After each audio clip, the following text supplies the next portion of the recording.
할렐루야. 지난 11월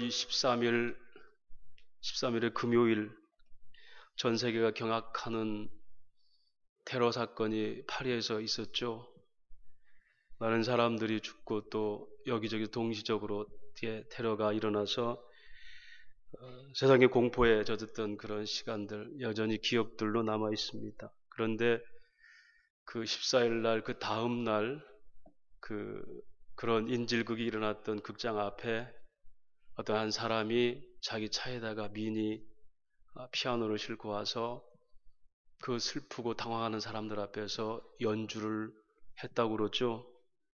그 연주했던 곡이 그 비틀즈 멤버의 존 레넌의 이매진이라는 그런 곡이었다고 합니다. 아시는 분 아시겠지만 비틀즈가 그 존 레넌의 이매진은 상상해 보세요라는 내용이죠. 천국이 없다고 상상해 보세요. 당신이 하려고 한다면 얼마든지 할 수 있습니다. 우리 아래 지옥도 없고 우리 위에는 단지 하늘만 있을 뿐이지 천국과 지옥은 없습니다. 국가도 없다고 상상해 보세요. 그건 어려운 일이 아닙니다. 죽일 것도 목숨 바쳐 할 것도 없고 종교도 없이 상상해 보세요.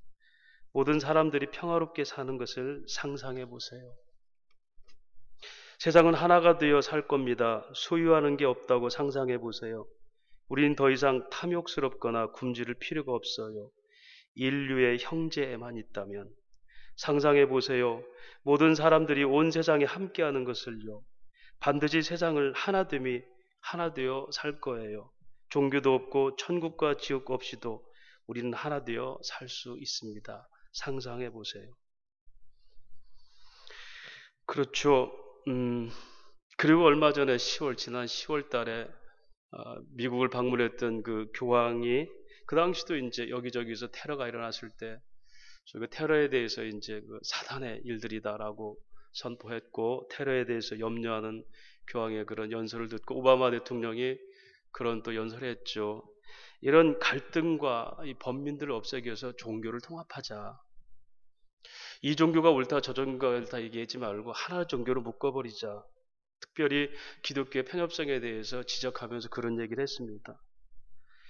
지금 우리 국내에서는 각 지자체마다 그 학생 인권 조례라는 것을 지금 법제화를 시도하고 있고 몇몇 지자체는 돼 있습니다. 거기에 특이한 게 하나 있다면 특정 종교를 아이들에게 가르치지 못하게 하는 겁니다. 전도, 설교, 또 그것이 절대 진리다라고 해서는 안 된다는 것이 이제 법적으로 준비가 됩니다. 그래서 종종 이제 목회자들이나 전도자들이 예수가 진리다 하면은 벌금형을 물어야 되고 그런 일들이 지금 서구에서는 있습니다. 지난주 서울대 총학생장이 뽑혔는데 여자입니다. 동성애자입니다. 그리고 그가 공약 중에 하나가 절대 캠퍼스 안에서는 기독교 전도하지 못하게 하겠다. 물론 뭐 다른 종교도겠죠. 70%라는 압도적인 서울대 역사상 가장 압도적인 표로 당선이 됐습니다. 우리가 이제 이런 세상에 살고 있습니다, 여러분. 예수의 궁극성이라고 그러죠. 절대적인 것들이 세상의 핍박을 받고 오히려 기독교 독특성이 사람들에게 편협한 진리, 편협한 종교적 아집으로 들려지고 심지어 기독교가 말하는 원죄로는 종교적 비관용에 불과하다. 그것을 사람들을 옥매려는 그런 아주 야비한 시도다라고 얘기합니다. 전 세계에 그런 의사소통의 혁명이 일어났죠. 네트워크나 또는 인터넷 또 그 SNS. 그래서 지구촌이 하나가 돼서 어디 있든지 이렇게 소통이 잘 되는데 유독 기독교의 편협성만이 세상과 소통을 막아버리는 그런 일들이 있다는 거죠. 비근한 예로 명절 때 가족들이 모였을 때 종교 얘기는 아예 않죠. 그리고 종교 얘기 나오면 말을 막지 않습니까? 이렇게 기독교가 이 진리가 그리스도의 궁극성이 세상에서는 환영받지 못하죠.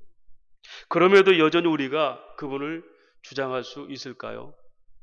오늘 제가 설교하기 전에 영상 하나를 봤는데 이집트 카이로의 근처에 아우르라는 지역에 그런 기독교인들 27명을 IS가 참수를 시키는 그런 내용을 가지고 그 남편이 죽고 아내인 미리암과 그 사촌인 그 사무엘이 간증하는 내용을 제가 잠깐 들었어요. 처음에는 남편이 그렇게 참수당하는 동영상을 못 봤는데 어쩌다 볼 때 보니까 그 남편이 이 모든 것이 그리스도의 영광을 위한 것이라고 그렇게 고백하고 죽는 걸 보고 남편의 죽음이 이제 순교였구나. 그리고 너무 자랑스럽구나. 그러면서 아이들에게도 어린 아이들에게도 하나님은 고아와 과부들을 돕는다 했다. 너희 하나님은 우리 아버지가 너희 아버지가 되신다. 그러면서 그렇게 자랑스럽게 생각하고 또 이런 일들을 결코 잊지 말아야 된다라고 고백하는 영상을 봤습니다. 그 말미에는 이런 말이 있습니다. 그들이 주소복으로 입었던 주황색 옷을 우리가 입어서 전 세계 기독교인들의 단합된 모습을 보이자. 그런 운동이 지금 일어나고 있고 미국에서 이런 사람들이 일어나는 걸 보고 오히려 남편이 행한 일에 대해서 그 아버지가 행한 일에 대해서 기쁘고 감사하게 생각한다. 우리도 다 하나님께 가게 돼 있다. 여러분 기억하십시오. 5분 만에 한 명씩 예수 믿는다는 이유 때문에 오늘도 죽어갑니다. 하루에 400명 이상이 순교를 당하고 있습니다. 그럼에도 우리가 예수를 절대 진리라고 얘기할 수 있을까요? 내 자존심 상하는 일 이거 하나만 있어도 내가 예수를 잠깐 숨기려고 하는 우리들이라면 이렇게 핍박을 당하고 심지어는 세상에서 기독교의 독특성이 오히려 편협성으로 빠져서 그리고 대화를 단절시키는 그런 사회를 혼란시키는 그런 조건이 돼서 이렇게 폄하당할 때 그럼에도 여전히 우리는 하나님을 주장하면서 진리라고 얘기할 수 있을까요? 맞습니다. 그런 걸 생각하지 않고 교회 안에 머무는 신앙으로서는 전혀 불편한 게 없죠. 누가 보더라도 예배 드리고 그렇게 주님 부르고 하지 않습니까? 밖에 나가서 누가 어떻게 평가했든 그대로 살면 되는 거 아닙니까? 그런데 여러분 정말 우리가 이렇게 신앙생활 하는 것이 정말 성경이 말하는 예수 믿는 사람들의 모습일까요? 오늘날 많은 기독교에 대해서 얘기합니다. 사랑이 없느니 정의가 사라졌느니 진리성이 떨어졌느니 간단합니다. 예수를 제대로 모르기 때문에 그런 거예요. 세상 사람들이 원하는 사랑, 세상 사람들이 원하는 것이 아니라 하나님이 원하시는 생활이 뭔지를 우리가 몰라서 그냥 세상과 함께 살아버리는 겁니다. 그러니까 그 진리성이 떨어지는 거죠. 요한복음을 제가 강의하면서 첫날, 첫 시간에 요한복음 20장 31절을 해석을 이렇게 했습니다. 예수께서 많은 이 표적을 행하였으나 그것을 다 기록하지 못한 거고 단지 이걸 기록한 것은 그리스도 예수가 메시아, 하나님의 아들과 메시아임을 믿고 그렇죠? 고백신앙이라죠. 고백신앙.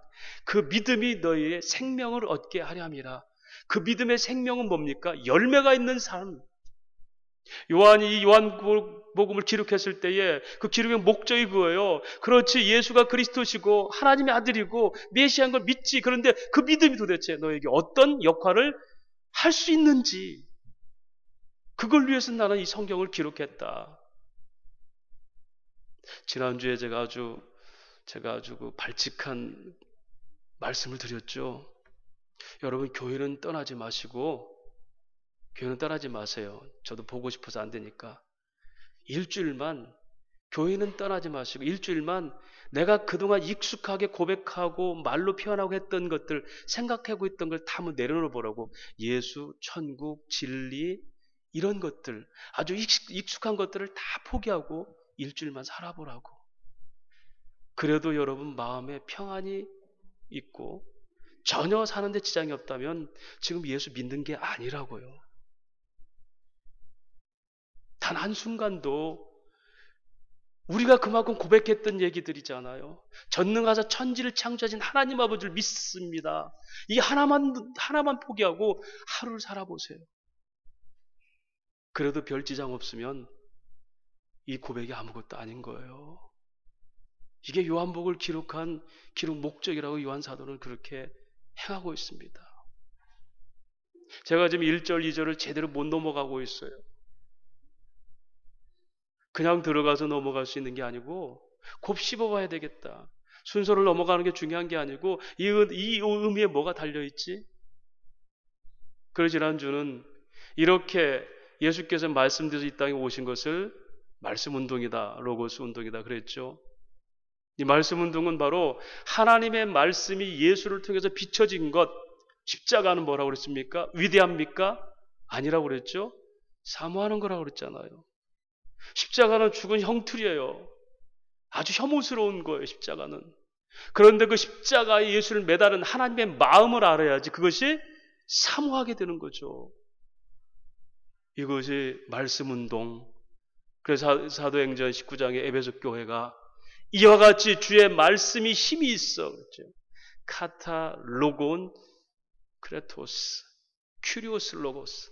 하나님의 말씀이 그 힘 그대로가 있어. 여러분, 하나님 말씀이 힘 있는 게 뭡니까? 천지를 창조하신 하나님의 능력이에요. 흥왕하니 어떻게 멈춤 없이 자라나니 그 다음에요. 그것이 세력을 얻더라. 효과를 나타나더라. 그것이 에베소 교회였어요.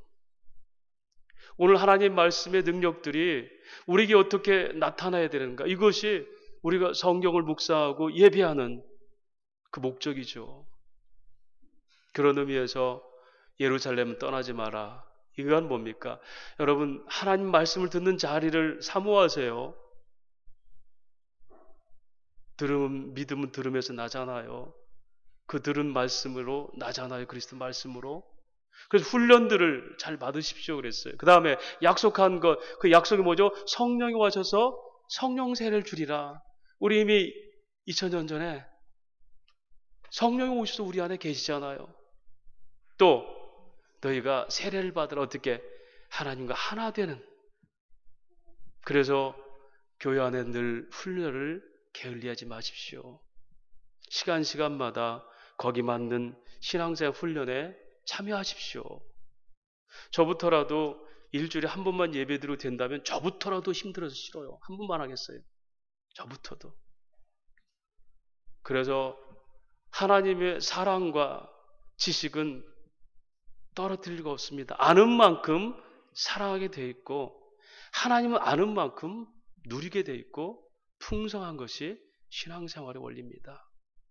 오늘은 그 같은 하나님 말씀, 그 말씀을 통해서 도대체 이 말씀이 오고 그렇게 세상이 있기 전에 하나님과 하나 됐던 예수의 모습을 통해서 우리에게 구체적으로 또 요한 사도는 뭘 말하는가? 여러분, 우리 요한복음은 참 어려운 얘기가 많이 나오잖아요. 예수 그리스도의 신성이 강조될 뿐 아니라 시간을 넘나드는 비상식적인 얘기 하잖아요. 태초에, 그 태초가 어느 때 태초? 엔에르케. 세상을 만드는 시작이 나온 시간이 아니라 그 전에 무한대의 시간들을 엔에르케라고 그랬죠. 바라베리시트. 세상을 창조하시느니라. 창세기 1장에 그 창조의 시간이 아니라 그 이전의 시간들을 말하고 있지 않습니까? 또 생각을 객관화시키는 말씀입니다. 말씀이 육신돼서 이 땅에 온다? 여러분, 말이 육신되고 이 땅에 와요? 말이라는 게 생각을 객관화시키는 능력이에요. 내 생각을 표현해서 그것이 객관화되게 하는 거예요. 언어가. 근데 그것이 육신으로 이 땅에 오신 거예요. 하나님의 뜻, 생각이 객관으로 되어서 이 땅에 오신 게 예수예요. 그러니까 이런 표현들은 어느 속에서도 그걸 발견할 수도 없고 표현될 수도 없고 알 수도 없어요. 뿐만이겠습니까? 시간의 새로운 영역을 넘나들죠. 무한대에서 역사 안으로. 그러니까 이런 개념들이 정립이 안 되고 이 프레임이 짜지지 않으면 설교가 힘들어요. 그래서 제가 성경 공부 꼭 하십시오. 그래야 설교가 들리니까. 그래서 이런 모든 표현들이 결국은 성육신 오신 예수에 대한 얘기. 그래서 이 한 절 한 절에게 우리에게 주신 은혜가 뭘까? 하나님이 태초에 예수님이 거기 계시고 말씀으로 계시는데 바로 그 말씀이 하나님이다. 이걸 통해서 우리 몇 가지 살펴보고자 합니다.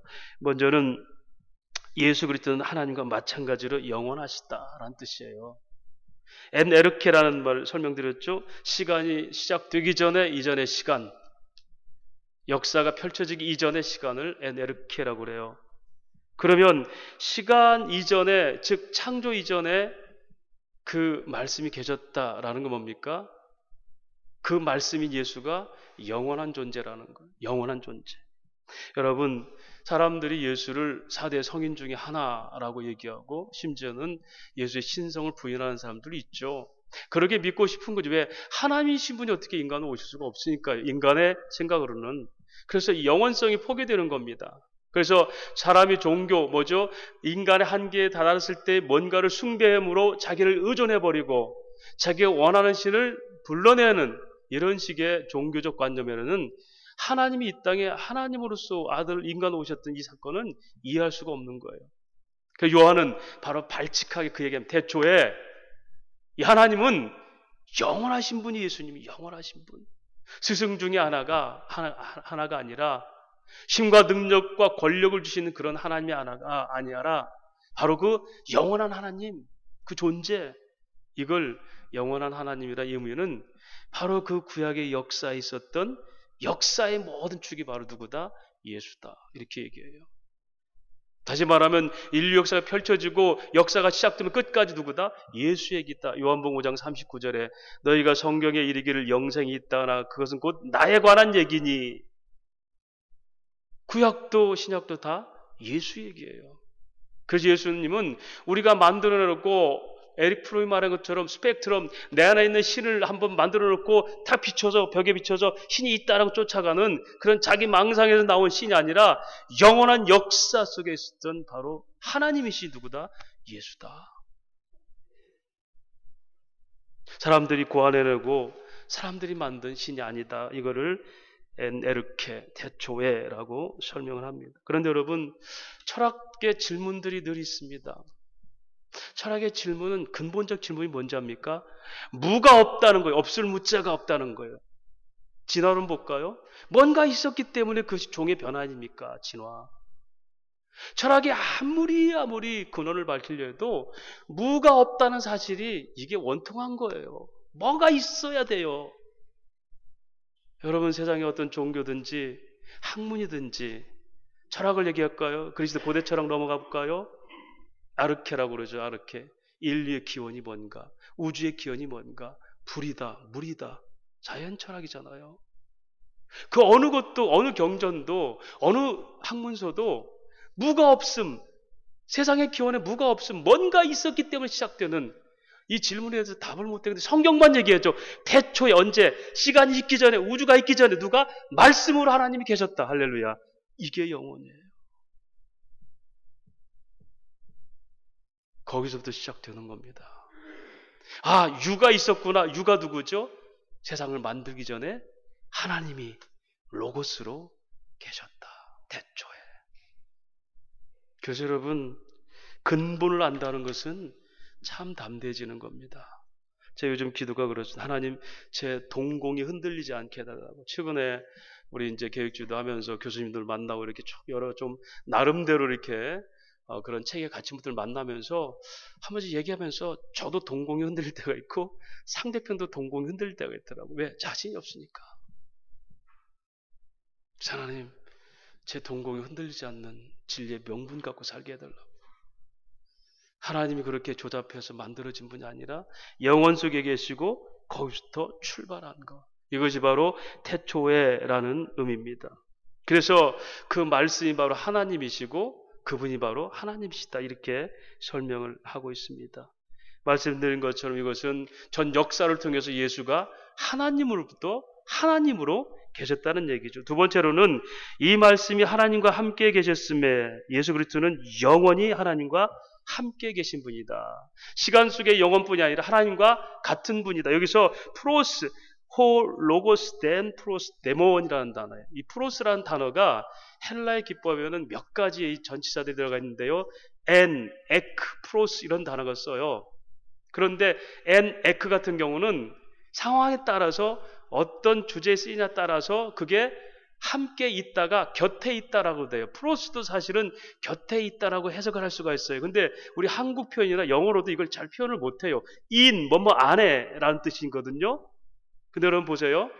하나님과 우리가 하나 됐다라고 할 때 어떻게 인식합니까? 손잡고 니캉내캉 같이 걸어가자? 근데 둘이 걸어가다가 하나가 벼락 맞아 딱 죽었어. 그건 죽은 거예요. 나는 살았어요. 그게 생명이 연결된 겁니까? 그걸 프로스라고 안 해요. 그걸 함께 있다라고 하네요. 세상은 그렇게 함께 있다는 얘기를 너와 내 마음이 하나가 되고 손잡고 함께 걷자 이렇게밖에 표현 못해요. 그런데 성경은 프로스라는 단어는 너와 내가 한 몸이야. 네가 죽으면 나도 죽어. 그런 말씀드렸지 않습니까? 우리는 절대 지옥 못 간다고. 왜? 우리가 지옥 가면 우리 하나님도 지옥 가거든요. 이게 프로스예요. 프로스 때문. 이 은혜는요, 우리가 하나님과 뗄래야 뗄 수 없는 관계가 됐다는 거예요. 이것을 연합. 이렇게 예수와 연합된 사람들은 내 생각을 할 수가 없어요. 왜? 예수가 내 안에 계시니까. 이것이 생명의 열매를 맺는 거예요. 예수가 안에 있는 사람이 예수 생각밖에 하게 되겠어요? 그런데 우리는 이 은혜성, 궁극성에 대해서는 어느 순간 내가 잊어버려요. 그리고 내가 추구하는 욕심이 먼저 앞서버려요. 그래서 육체의 소욕이 성령의 생각을 지배해버려요. 이게 바로 뭐죠? 믿는 자 같으나 믿지 않는 자 같이 사는 거. unbelievers. 믿지 못하는 믿음의 사람들. 믿음이 없는 믿음의 사람들. 그러니까 이 땅은 이 땅이에요. 현실이 현실이고 하나님 나라는 또 다른 세계로 만들어 버리는 거죠. 이거는 결코 이 생명의 열매를 맺을 수가 없어요. 영생이 뭡니까? 하나님 나라가 뭐죠? 생명의 관계가 끊을 수 없는 상태를 하나님 나라라고 그래요. 하나님 나라. 근데 하나님 나라는 늘 고백하고 익숙하게 설명하려고 그랬지만 우리 안에는 없는 거예요. 왜? 내가 하나님 나라를 현실 앞에 다 잊어버려요. 이것을 바울은 곤고한 사람이다 이렇게 얘기합니다. 예수 그리스도는 영원히 하나님과 함께 계시다는 것은 그분 자체가 하나님이세요. 그분 자체가 하나님이신 분이 우리 안에 와서 우리와 연합된 것은 우리가 다 누구다? 하나님이다. 그래서 하늘들 하샤마임, 히브리어 하샤마임, 하늘들의 아버지 그래요. 우리가 다 하늘이 된 거예요. 하나님 나라가 된 거예요. 그러니 여러분, 이 예수님이 이 땅에 오셨던 이 사건은 하나님이신 그분이 하나님과 또 하나가 된 것처럼 우리 하나 돼요. 그게 요한복음 17장입니다. 아버지와 창세전에 내가 아버지와 하나 된 것처럼 저들도 나와 하나 됐으니 아버지과 내가 하늘나라의 영광을 사랑을 나눈 것처럼 저들도 내 영광 안에 있으니 이건 뭡니까? 고린도전서 3장에 만물이 다 너희 것이요 너희는 그리스도 것이요 그리스도는 하나님의 것이니라. 할렐루야. 그 하나님 우리 안에 계신 거가 이 땅에 오신 성육신이에요. 그래서 하나님은 영원하신 분이고 하나님과 예수님은 하나가 있다. 잠언 8장 23절 24절은 바로 지혜가 그리스도라는 걸 표현을 한 겁니다. 이렇게 말하면 여호와께서 그 조화를 시작 곧 태초에 일하시기 전에 나를 가지셨으며 만세 전부터 땅이 생기기 전부터 내가 세움을 받았나이다. 내가 그 곁에 있어서 창조자가 되어 그의 기뻐하신 바가 되었으며 항상 그 앞에서 즐거워하였으며 누가? 예수께서. 그분이 창조주시고 그분이 하나님 아버지와 동일한 은혜로 같이 계셨고 사랑의 무한성과 무제한성으로 계시는 분이에요. 여러분 저는 진짜 새하늘과 새 땅이 이루어지는 걸 너무너무 기대하는 게 뭔지 압니까? 이 땅에서 누리지 못한 하나님의 사랑을 보고 싶어서요. 확인하고 싶어서요. 예수께서 하늘나라 이 땅에 오시기 전에 어떤 관계? 하나님과 사랑을 나눴어요. 아버지와 내가 세상 전에 아버지와 나의 사랑을 나눈 것처럼 저들도 그 사랑 안에 있기를 원합니다라고 그랬어요. 여러분 이 땅에서 하나님 사랑을 뭘로 봅니까? 십자가로 보잖아요. 그러나 십자가도 일부분이에요. 그러니까 하나님 사랑은 무한하죠. 이걸 예수의 신비라고 그래요. 그래서 하나님의 사랑은 하나님의 은혜들은 단회성으로 한순간에 변화의 능력을 있는 것이 아니라 끊임없이 이것이 나와야 돼요. 그래서 말씀드렸죠. 설교를 들을 때 늘 설레임으로 들으십시오. 성장의 목표로 들으십시오. 그 얘기가 그 얘기고 맞습니다. 그 얘기 안 하면 설교자 아닙니다. 복음 외에는 다른 말 하면 안 돼요. 그 얘기가 그 얘기예요. 똑같은 얘기가 어떻게 내 안에 생명의 열매를 맺는가 중요하죠. 늘 설레이고 나를 변화시키는 능력들이 늘 기쁜 거예요. 하나님의 역사가 바로 예수께서 그렇게 함께 계셨다는 의미고, 함께 계신 것이 우리 안에 지금 오신 거예요. 세 번째로는 이 말씀이 곧 하나님이시다. 예수 그리스도는 하나님이시다. 같은 말이죠. 그런데 여러분, 왜 이 말씀이 하나님이시다라고 또 요한 사도는 또 다르지 로고스, 호 로고스, 프로스 데몬 그렇게 표현했을까요? 여러분, 유대인들이 보는 유대 구약적인 의미에서의 말씀을요, 헬라적 차원에서, 유대인적 차원에서 이렇게 보고, 히브리적 관념, 창조적 개념에서 보는 로고스에 대한 세 가지의 그 접근 방법이 있습니다. 근데 유대인의 개념을 볼 때는 이게 어떻게 말씀 로고스를 해석하냐면요, 그 헬라적 로고스는 똑같습니다.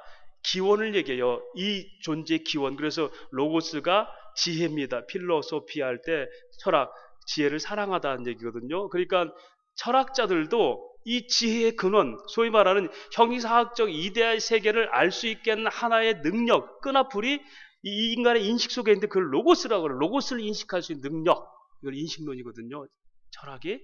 그래서 우주의 기원, 무슨 기원을 아는데 로고스라고 표현을 해요. 로고스. 이것도 말씀입니다. 근데 구약 소위 히브리적 개념에서 로고스라는 것은 그 말씀을 만지고 느끼고 보는 걸로 이렇게 표현해요. 그게 요한일서에 나와 있습니다. 우리가 그 말씀을 보고 느끼고 만진 바 되었으니, 이게 유대적 표현입니다. 그러니까 여러분 보세요. 말씀이 하나님이다 이 얘기가 어떻게 지금 우리 관점으로 해석할 수 있어요? 말씀은 말씀이 무슨 하나님이야. 이걸 어떻게 유대적 히브리적 개념에서 요한 사도는 지금 왜 유대인들이 대상이 있으니까 그 표현한 거예요. 그 여러분, 오늘 하나님 어떻게 보죠? 어린아이들이 그러죠. 하나님이 계신 분 어떤 분으로 계세요? 얘기하잖아요. 어떻게 얘기해요? 불병거 불말처럼 엘리야처럼 나타나게 할까요?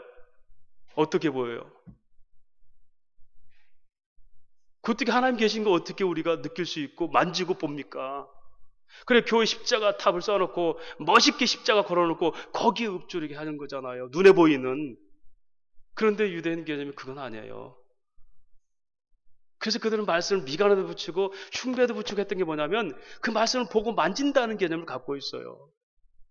여러분 어떻게 하나님 만지고, 말씀이 하나님이신데 어떻게 하나님 만지고 보고 느낍니까? 그 말씀이 살아서 역사에서 내 심령에 움직일 때 이걸 레마의 말씀이라고 그래요. 그 하나님이 말씀으로 경험되어지는 거예요. 이것을 성령의 권능이라고 해요. 그걸 받아야 땅끝 증인될 수 있다. 이게 하나님 만지고 느끼고 보는 거죠. 똑같이 설교 듣는데 하나님 말씀이 만져지는 거예요. 빠지는 거예요. 제가 고린도전서 3장에서 물 주고 키우는 우리지만 우리는 아무것도 안 오직 자라게 하시는 하나님이다. 제가 교회를 놓고 끊임없이 기도하면서 이런 생각이 들었어요. 하나님, 그렇죠. 제가 설교하고 우리 성도들 같이 합심해서 조직을 이루고 신령한 조직, 제도적 직분 가지고 교회를 세우고 성장시키려고 하지만 누가 자라게 한다? 하나님이 하시는군요. 할렐루야. 하나님이 하셔야 됩니다. 그게 제대로 된 교회 성장이에요. 사람들이 모아놓고 때를 모아놓고 하는 게 아니라 하나님이 제목별로 세워놔서 그렇게 신령한 조직 가운데 제도적 직분을 통해서 성장하게 하는 거, 그게 제대로 된 하나님 교회예요. 저는 그걸 믿어요. 그게 깨달아지는데 자다가 막 설레는 거, 아 맞아. 여기서 수천 명, 수만 명 모여도 우리가 한 게 아니구나. 하나님이 하시는구나. 그럼 누가? 하나님만이 여기서 영광을 받으시는 거죠. 그렇다면 그 하나님 말씀으로 나타나시는데 우리에게 적은 인원이 모였습니다. 교회 아닙니까? 실패했습니까? 아니에요. 저는 그래서 이렇게 기도합니다. 하나님, 수만 명이 수천 명이 모여서 스크럼을 짜는 그런 부흥이 아니라 성도 한 사람이 하나님의 사람으로 서가는 거, 이게 진짜 부흥입니다. 그 하나하나가 역사를 향하는 것이 합력하여 선을 이루는 교회고 하나님 나라예요. 그런 의미에서 예수님께서 독생하신 하나님이 이 땅에 오셨고 말씀으로 계신다는 것은 오늘도 그렇게 말씀으로 우리에게 역사하는 능력, 이것은 예수가 2000년 죽어서 하늘로 올라 지금 보이지 않는 이런 시간과 공간적 벽을 깨뜨리고 여전히 하나님 여전히 지금도 역사하는 신실함으로 계시는 거예요. 그것이 시대를 뛰어넘어서 초대교회 한 번 일어났던 그 예루살렘의 교회의 부흥을 꿈꾸는 것이 아니라 늘 우리는 초대교회를 돌아가서 아닙니다. 지금도 초대교회 역사 우리 안에 있어요. 이게 복음의 야성인데요. 이 야성을 전부 세상에다 팔아버리고 폐허된 건물만 갖고 있는 거 우리가.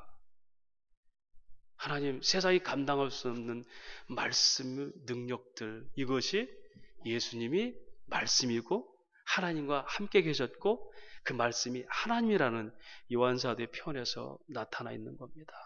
그렇다면 이분이 바로 예수님이라면 우리는 이 예수의 궁극을 어떻게 적용하고 살까? 분명하죠. 그분이 진짜 베개라면 어떻게 합니까? 망설일 필요 있어 없어요? 이렇게 얘기할까요? 여러분들이 만약에 어느 것 투자를 하는데 100% 거기서 이익을 남다면 망설일 수 있습니까? 없습니까? 망설이는 게 바보 아닙니까? 그죠? 망설이는 게 이해가 안 가죠? 자, 이렇게 생각했어요. 예수님께서 영원하시고 말씀으로도 계시고 지금도 하나님과 함께 계신다고 믿는다면, 그 예수님 이 땅에 오셔서 우리가 연합돼서 산다고 믿는다면, 그게 진리라고 확신한다면 여러분 100% 순종하겠습니까? 순종 안 하는 게 맞습니까? 해야 되죠. 그래서 울산을 목회하는 우리 세계교회 제 동기 친구 목사 김영욱 목사는 항상 이거예요. 하나님 말씀을 믿는다면 그게 기뻐하라 하면 기뻐해야죠. 왜 안 기쁘냔 말이에요. 내가 버릇없이. 항상 기뻐하라 말씀하셨잖아요. 그러면 항상 기뻐하는데 왜 내 형편과 사정 두고 안 기뻐하느냐는 거예요. 오만스럽게. 그 교만이 뭐냐? 하나님이 기뻐하라는데 내가 슬퍼하는 거예요. 제가 최근에 쓰는 단어가 복음을 슬프게 하지 마세요. 복음은 슬픈 게 아니잖아요. 왜 복음이 슬퍼야 돼요? 복음이 따분해야 되고 복음이 지루해야 되고 복음이 가장 맥없는 것이 돼버립니까? 기도합시다 이 얘기가 에이 할 말 없어요. 저 얘기 안 해. 복음은 슬픈 게 아니잖아요. 복음은 지루한 게 아니잖아요. 복음을 듣는 게 이것이 따분한 게 아니잖아요. 그게 100% 확신한다면, 길이요 진리요 생명이라면 망설일 틈도 없잖아요. 순종하는 자에게 임하는 성령이 끝없이 넘치는 은혜로 채우실 거기 때문에, 그리고 그 은혜로 지배받고 사는 것이 우리 육체의 소욕을 이기는 능력이기 때문에, 제가 사무엘상 24장 25절 비교하면서 예수님의 두 측면을 설명했죠. 지난 수요일 날이죠. 예배소 하면서 첫 번째, 예수님이 인간의 아들로 오셨죠. 로마서 1장 2절에 4절까지. 복음은 이것이니 육신으로는 다윗의 혈통으로 왔죠. 다윗의 조상 중에 누가 있습니까? 유다도 있죠. 유다는 누가 애를 낳았어요? 며느리하고 간통해가지고 애 낳았잖아요. 이거 죽일 집안이에요. 사망의 법이에요. 근데 성령으로는 죽은 자 가운데 살려서 부활하셔서 하나님의 아들 되심을 받았으니, 자, 이걸 극복하는 게 복음이죠. 죽어야 될 사망의 법에서 어떻게 생명을 잇느냐. 이것이 로마서 8장 1절에 예수 그리스도 사람들 결국 정죄함이 없나니 이는 사망의 법을 성령의 법으로 해방시켰습니다. 할렐루야. 이게 복음이에요. 그러면 이 복음이 슬픕니까? 사망의 법은 내가 살기 위해서 남을 죽여야 돼요. 생명의 법은 내가 죽어서 저 사람 살리는 게 생명의 법이에요. 이게 복음이에요. 그런데 여러분, 이 확신이 없이 내가 죽을 수 있을까요? 손톱만한 것도 안 내주잖아요. 우리는. 다윗이 그랬잖아요. 그가 믿음으로 골리앗을 이기고 믿음으로 사울을 죽일 기회를 안 죽이고, 심지어 부하들은 죽이자는데 아니다. 하나님이 기름 부은 자야. 너희는 죽여서 너희가 살지만, 아니 하나님은 내가 죽어 차라리 저를 살리는 거야. 믿음으로 그렇게 했던 그가, 심지어는 그 전쟁터에서 도망다니면서도 그 나라를 구했던, 그들이 배신해도 용서했던 그가, 나발이라는 사람이 자기 자존심 상했다고 칼 들어라 다 죽여버리자. 이게 두 측면이 우리 진실이라고 그랬죠. 사망의 법과 생명의 법이 같이 있어 예수 믿는 사람 안에.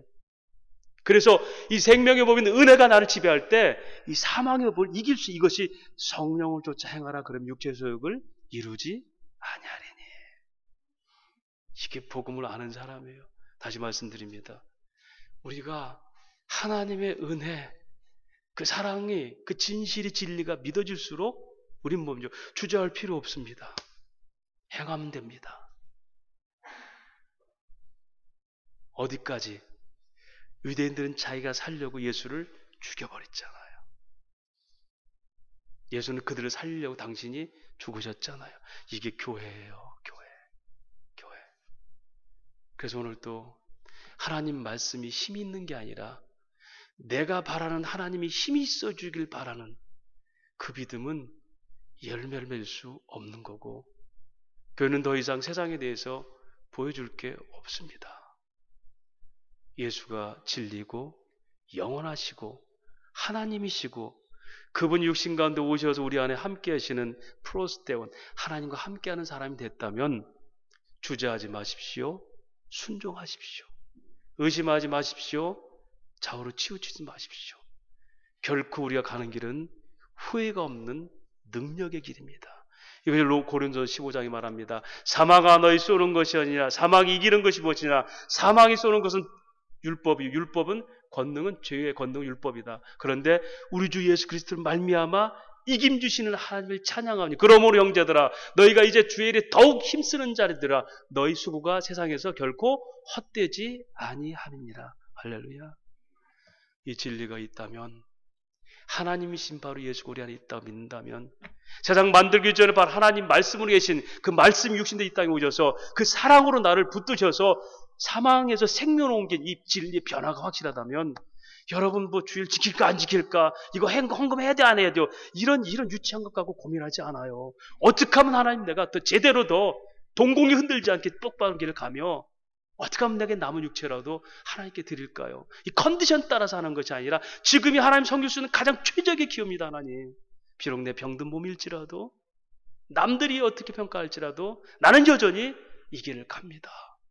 이것이 성도의 발걸음이고 진리는 살아서 영원하다 고백했던 개혁주의자들의 삶의 모습이었어요. 이것이 우리 교회가 추구하는 진리의 교회의 모습입니다. 말씀을 정리합니다.